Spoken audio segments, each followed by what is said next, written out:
الدرس الثالث درس سوم. هذا این مرد، هذه این زن، هؤلاء اینها، رجل مرد، رجال مردها، امرأة زن، نساء زنها، طویل دراز، طوال درازها، قصیر کوتاه کلته، قصار کوتاهها کلتهها. هذا الرجل طویل این مرد دراز است. هؤلاء الرجال طوال این مردها دراز هستند.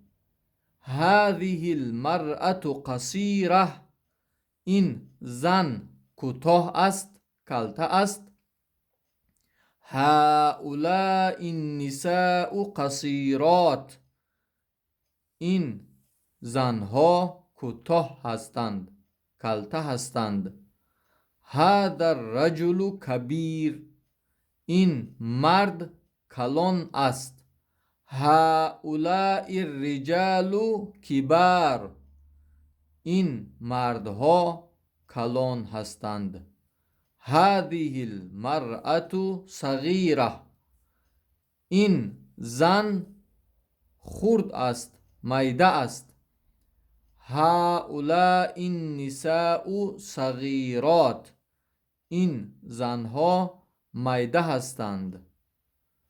هو طویل وی مرد دراز است، اشاره به سوی مرد است. هم طوال آنها یعنی مردها دراز هستند.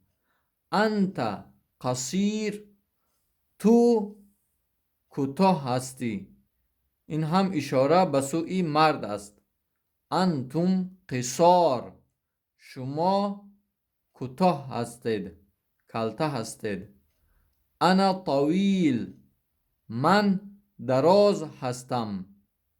نحن طوال ما دراز هستیم.